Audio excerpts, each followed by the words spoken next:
Kaixo badakizue edalontziaren kontu hori, ezta? Baikorrek hemen edalontzia erdi beteta eta ezkorrek erdi hutsa ikusten dutela, dioen esaera hori.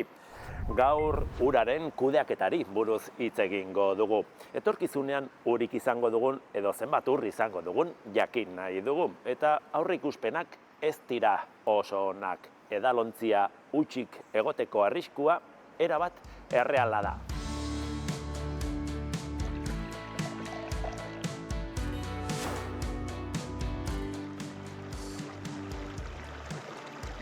Hamarkada asko dira, Nazio Batuen Erakundeko agentziek ohartarazten dutela urkeza gero eta baliabide urriagoa dela. Orain arte ordea, ohartarazpen horiek ia ez dute eraginik izan. Urari buruzko azken txostenean ostera, Nazio Batuen Erakundeak egoeraren larritasuna nabarmendu du. Leku askotan jada ez dago atzera bueltarik. Mundua uraren porrot baten atarian dago. Naturak berritu dezakeena baino ur gehiago kontsumitu dugu. Akuiferoak eta ezeguneak gehiegi ustiatu ditugu. Eta glaziarrak milaka urtez metatutako ura galtzen ari dira. Ibaiak eta intzirak lehortzen ari dira. Ezeguneak desagertzen. Eta ur faltaren arazoari beste bat gehitu behar zaio. Geratzen den ura askotan kutsatuta dago. Ondorioak larriak dira. Eskualde askotan nekazaritzako uztak galtzen ari dira, eta ur eskasiak gatazkak eta migrazioak eragin ditzake. Egoera horren aurrean, Nazio Batuen Erakundeak ekintzarako deia egin du.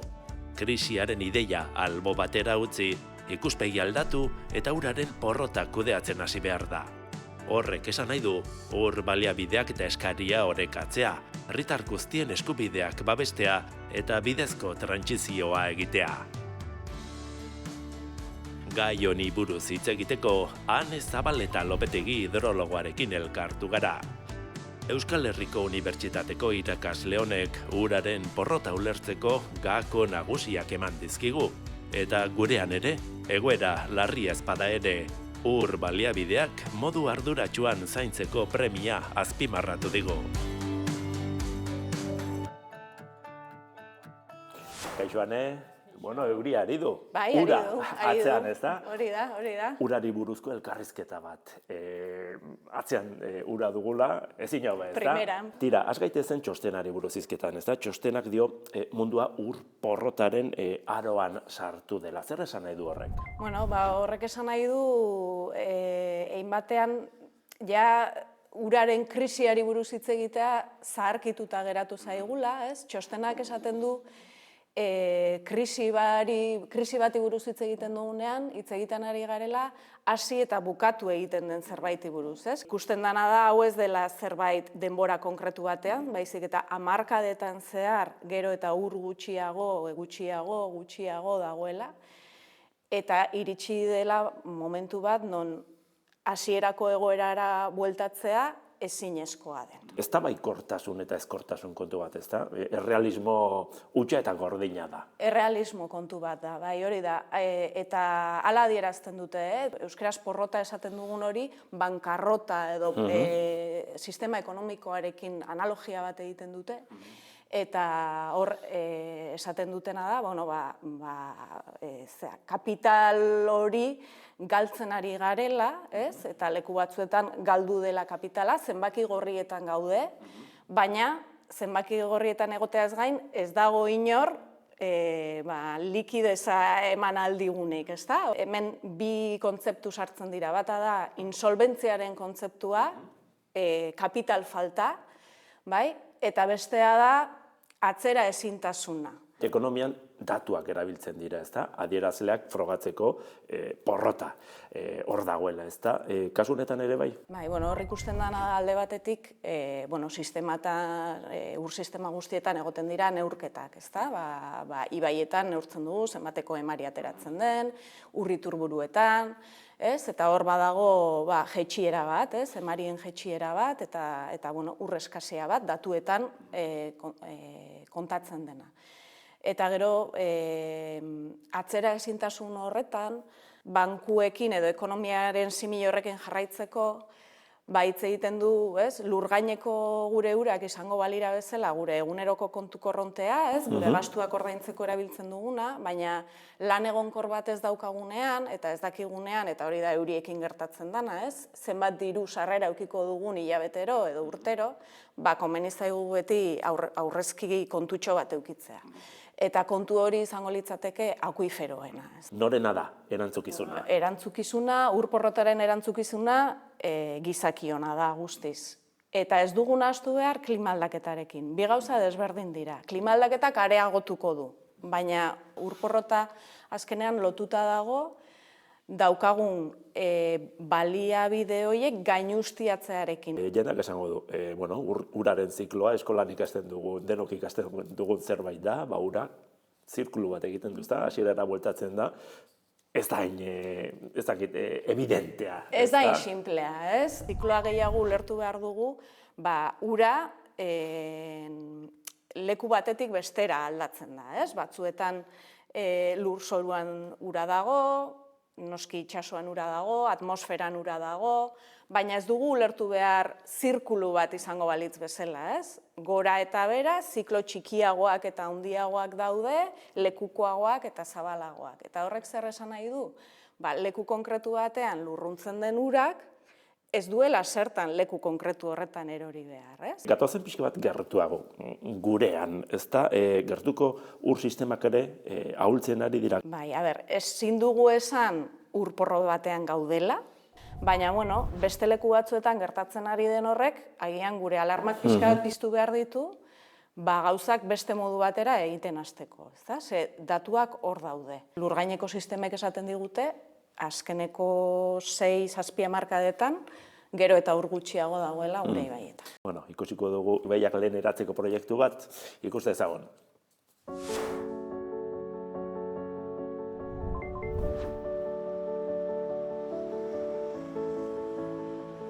Ur ekosistemak hobetzeko ahalegin handiak egin dira azken hamarkadetan. Besteak beste, araztegiei esker, gure ibaietako uraren kalitatea nabarmen hobetu da. Baina ibaiak ez dira ura bakarrik. Bertako habitata berreskuratzeko helburuarekin, Deba ibaiaren ibilguan erabiltzen ez ziren 8 presa kendu dituzte, Arrasate eta Mendaro artean. Merlin izeneko Europa mailako egitasmo handi baten parte izan dira lanok. Euskal Herriko Unibertsitateko ikertzaileek zuzendu dute proiektua, eta eraisketa lanak Gipuzkoako Foru Aldundiak egin ditu.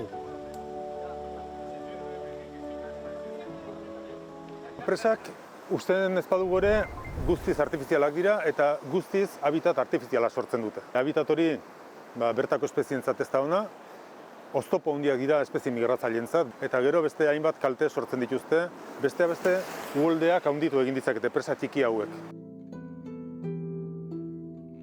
Gipuzkoa da presa gehien kendu diren Europako eskualdeetako bat. Orain arte, lan horiek egoera honean dauden ibaietan egin izan dituzte, Leitzaranen edo Urumean esaterako. Merlin proiektuaren bidez, egoera kaskarragoan dagoen ibai batean eginda esku hartzea. Uraren kalitatea ongi xamar dago, oraindik pixka bat falta du, baina azkeneko bultzada eman behar zaio eta hor ja ez da aski arazketa gehiago, baizik eta hasi behar da, ibaian bertan gertatzen diren prozesuak bultzatzen. Esate baterako urlaster hauek dira ura arazten laguntzen dutenak. Ikerketa egitasmo honek aukera eman die ikertzaileei presa txikiek ingurumenean duten eragina aztertzeko. Besteak beste, baieztatu dute metano isuriak eragiten dituztela.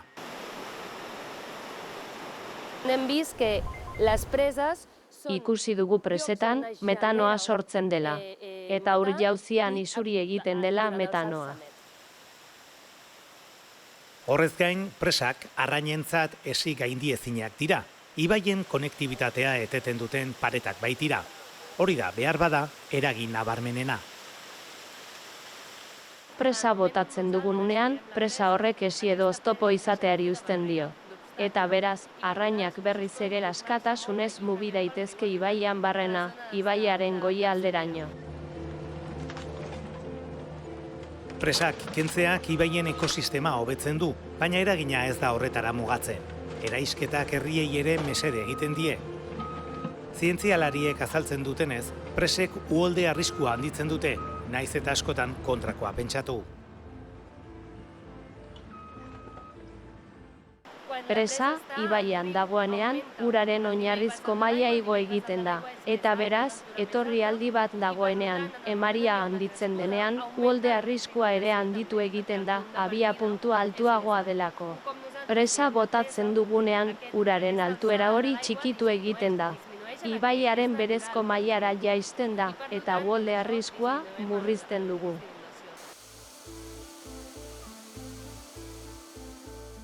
Egitasmoa azaltzeko presak kentzea aurreikusten zen herri guztietan bilerak antolatu zituzten. Udalekin, elkarteekin zein herritarrekin bilerak egin zituzten zientzialariek, presak bota eta ibaia irekitzearen arrazoiak azaltzeko.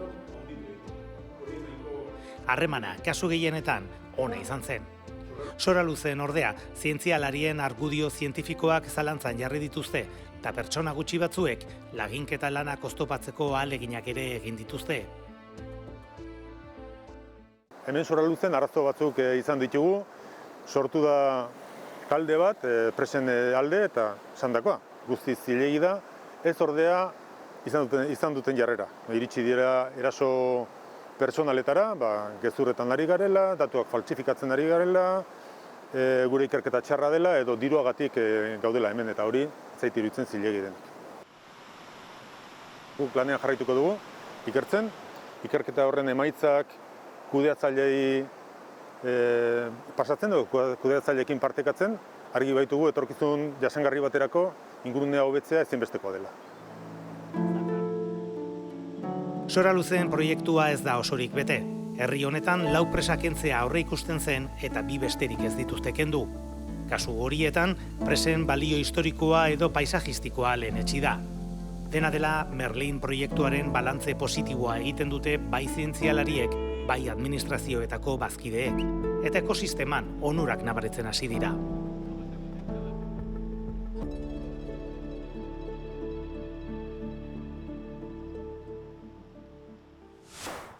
Ane ibaiak berreskuratzeko proiektu bat ezagutu dugu oraintxe alare, hidrologian gehiago arroei buruz hitz egiten duzu, ezta? Egia da, eta pixka bat lotuz ere hitz egiten ari ginen dokumentu horrekin, hor oso argi uzten den zerbait da ura bera zaintzeaz gain, eta hori izan daiteke ibaia bera zaintzea, ur hori ekoizteko gertatzen diren prozesuak zaindu behar ditugula. Eta prozesu horiek lurraldean gertatzen dira, lurralde zabalean. Maila bat gorago. Hori da, eta hor, gure nolabait kudeaketa unitatea edo izango litzateke ibai arro hori, ezta? Eta hori nola egin dezakegu, lurraldean ditugun erabilera hoien bitartez. Adibidez, basogintza, landaredia, hori guztia kontuan izan behar da, ezta? Noski, ura kudeatzeko hori guztia kontuan izan behar da. Zergaitik, landaretza guztiek ez dute ur konsumo berdina, ur horren kudeaketak hasi behar du lurralde osoan. Gainera,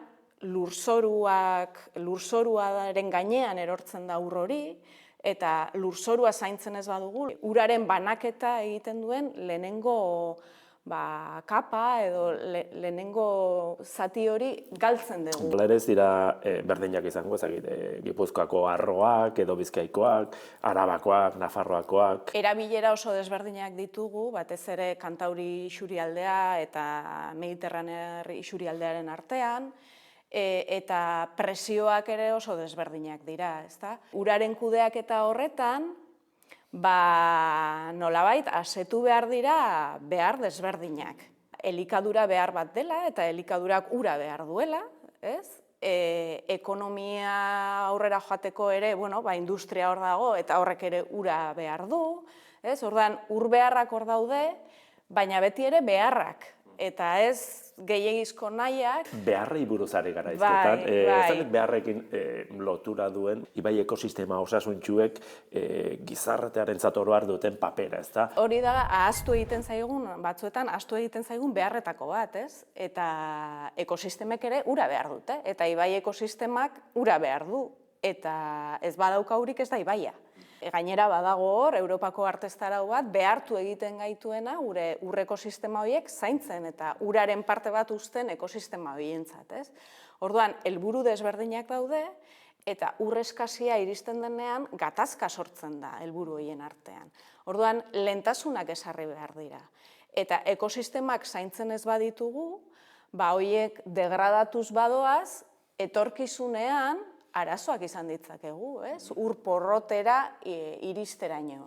Pixkat interesatua ere bada mezua, baina hori egiten dugu neurrian gure beharrak ere asetzeko bidea egiten dugu. Bai, ez? Hori da dokumentu horretatik. Egoismo pixka bat, Hori ez da, da? bai. Kapitala zaintzeko, kapitala sortzen duen prozesua zaindu, eta prozesuak lurraldean daude. Eta lurraldea zainduz, zaintzen dugu kapital hori, ez da? Guretzat eta, ekosistementzat.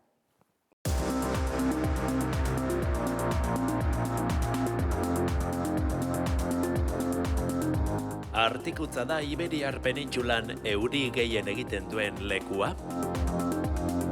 Bai, ñabardura batzuekin. Azken aldian Kadizko Grazalema albiste izan da euri jasa ikaragarriak izan dituztelako eta ondorio larriak. Albistegietan prezipitazio datuak ibili dira, bolo-bolo, eta konparaketak egitean etorri da zalantza. Izan ere, Grazalema ez da berez prezipitazio handieneko lekua. Azken 30 urteetako batez besteko klimatikoari begiratuzkero, Artikutzak urtean metro kuadroko 2008 litro inguru jasotzen ditu. Penintsulan ur kantitate handiena pilatzen den lekua da hortaz. Zerk egiten du berezi Artikutza? Orografiak seguruenera. Kontua da, Artikutzan oso sarri egiten duela euria, urtean ia 200 egunetan.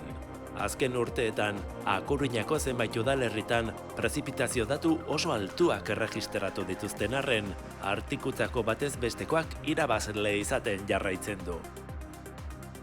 Eta Grazalemara itzuliz, badu errekor bat, euri puntualarena, baina ez da herririk euritsuena batez beste. Normalan Euskal Herria lurralde oso euritsu bat dela, ez? Dugu buruan, irudi hori dugu buruan. Hori ere mito bat da?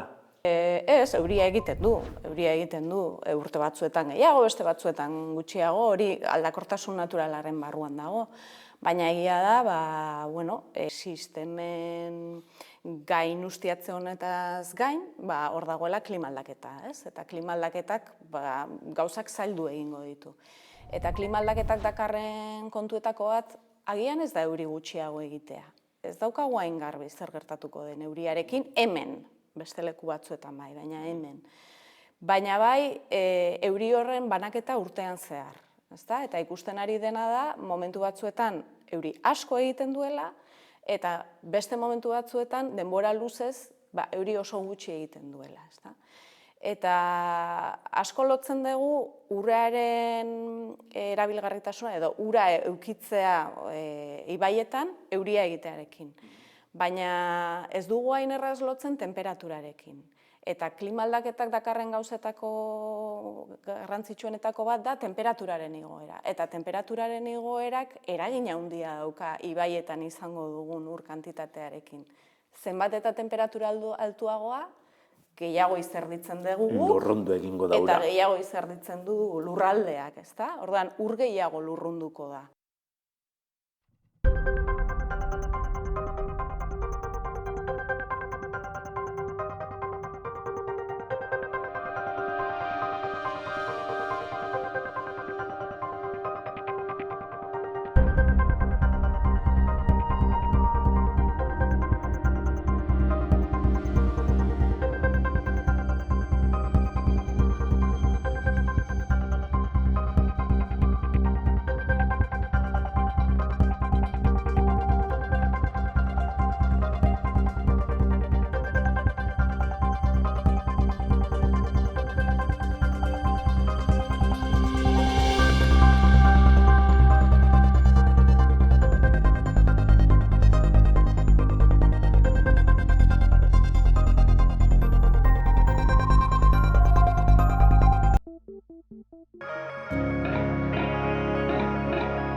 Euskal Herriko urtarrileko egun euritsu bada iruditan duguna.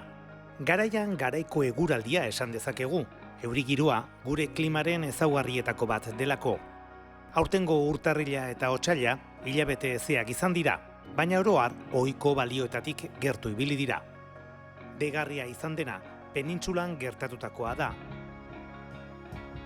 Izan ere, depresioguneak bata bestearen atzetik etorri dira, Atlantikotik gain justu, inpaktu handiko 11 depresiogune iritsi dira urtarrilean eta otsailaren 2. hamabostaldian soilik, eta bitxikeri modura, urtarrilaren 2. hamabostaldian eta otsailaren lehendabiziko hamabostaldian 1900 eta 40etik hona erregistraturiko presiorik basuena izan dugu, Iberiar penintsulan. Haizete, euri edo elur jasa handi bat aurre ikusten duenean, dagokion agentzia meteorologikoak abisu laranja edo maila handiagoko bat ezartzen du. Kasu horretan, inpaktu handiko borraska edo depresio esaten zaio eta izena jartzen diote. Izena jartzeko, Europan herrialdeak talde ezberdinetan antolatuta daude. Euskal Herria esaterako, hego-mendebaldeko taldean dago. Izena jartzearen helburua da herritarren arreta piztea eta arrisku egoeraren berri argiago ematea. Ordena alfabetikoan izendatzen dira, gizon eta emakumezkoen izenak tartekatuz. Aurten urtarrila, goreti borraskarekin hasi genuen, baina harritzeko azera izan zen. Jarraian, beste 11 izendatu behar izan zituztela. Zeharo ezoiko egoera izan zen.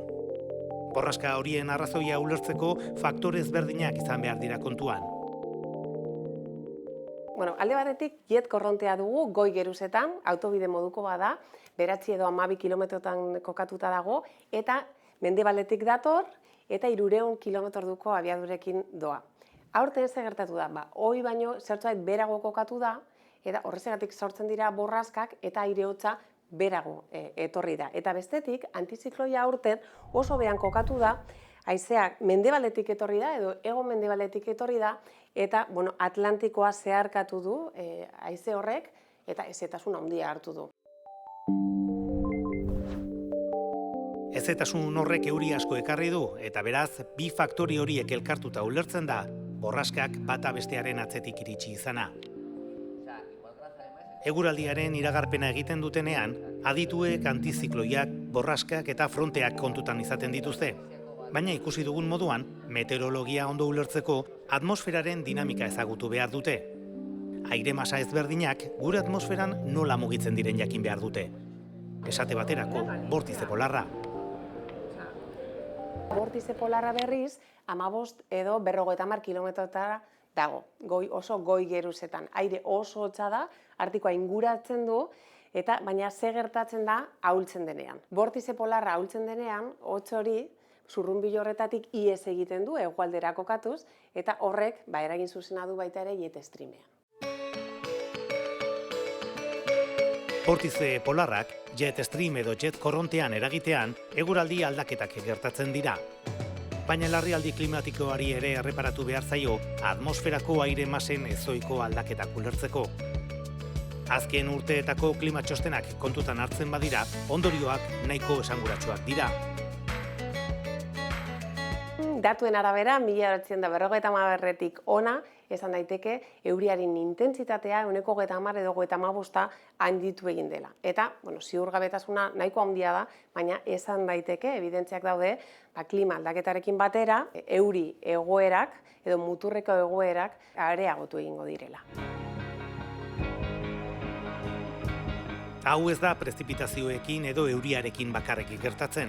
Larrialdi klimatikoak aldaketak ekarri ditu temperaturari eta elurregunei dagokienez ere. Temperatura gorantz doa. Bero boladak ugaritu egin dira eta neguak epelagoak direnez, elurrak gero eta gutxiago egiten du eta maila altuetan bakarrik.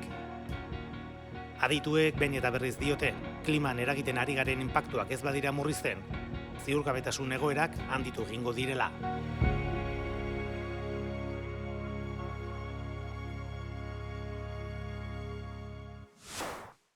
Euriaz ari gara, jendea pentsatuko du, izan dugu negu euritsuarekin, ze arazotaz ari dira, hauek izketan, ez da? Bai, oso memoria motza daukagu, eta orduan izan dugun negu euritsuarekin ez dugu gogoratzen, orain dela urte gutxi, 2022 uste dut izan zela, Urdaibaira itsasontzi batek eraman behar izan zuela ura, urik ez zegoelako, edo ur eskasia zegoelako. Eta gure abeltzainak eta nekazariak aberei ura eman ezinik ibili zirela, mendietan lehor zeudelako. Orain azaltzen ari zaren ez gu ere ez gara libratuko etorkizunean, ez da, historiak erakusten digun moduan, ez da. Lehentasunak ezartzea, lehentasun bat da, nork sufrituko du lehenik adibidez? Bueno, hor ikusten da, ez? Lurraldearen pean edo dagoen lanbide horiek, nekazariak, abeltzainak, eta horrelako lehorte luze bat etortzen denean asko sufritzen dute, ez? Baina oso kontziente izan behar dugu, gizarte osoak behar degula, gure elikadura ere hortik badatorrela, ez da? Orduan hor, neurriak hartu behar dira, ez? Esaten genuen bezala, sistema bera zaindu, eukitzeko ur nahiko guztientzat, ez da? Txostenean agertzen den gauzetako bat bada, gutxienez ura eskuragarri noiz izango dugun, ez dugu hain argi izango hemendik aurrera, eta hori argi izan behar dugu hemendik aurrera uraren banaketa hori pentsatzen dugunean. Txostenak krisiaren kudeaketatik porrotaren kudeaketara pasatzea edo igarotzea proposatzen du, nola kudeatzen da porrot bat? Txostenean esaten du, eta oso interesgarria da, eta nik uste hor ikuspegi aldaketa hori dela garrantzitsua gaur gaurkoz, argi izan behar dugula, ezin dugula hasierako kasilla horretara bueltatu. Egoera berri bat daukagu, ur gutxiago izango dugu, eta orduan egokitu behar da sistema osoa horretara. Eta horretarako dena eraldatu behar da. Ezin gara oinarritu orain arteko horretan. Eta horri gehitu behar diogu, klima aldaketak aurrerantzean ekarriko dituen oraindik ere egoera hori gero eta areagotuko dela, gero eta gehiago, ezta? Neurri berdinak funtzionatuko lukute guregandik gertu eta mundu mailan? Ez, hori, karo, lurralde bakoitzak ikusi behar du zeintzuk diren bere mugak. Zein den bere kapital naturala, bere erabili dezaken ur kantitatea. Hor, bakoitzak egokitu beharko du daukan kapital natural horretara. Bukatzeko mezuan litzateke oraindik badago zer egin? Ezin dugu pentsatu ez daukagula zer eginik, bestela listo. Akabo, itxi eta zain egon, ezta? Eta ez, gauza asko dauzkagu egiteko, gauza asko dauzkagu gogoeta egiteko, pentsatzeko nola zainduko dugun gure lurraldea kapital natural hori babesteko, inorratzean utzi gabe, eta kontuan izan da, ez bakoitzaren beharrak bakarrik, baizik eta hor dagoela, ezta? Lehen hitzein dugu, industria, ekonomia, nekazaritza, eta beste behar guztiak, ezta? Hor daudela, eta horiek guztiak kontuan hartu behar ditugula. Oso ondo, oso interesgarria, eskerrik asko. Esker zuei.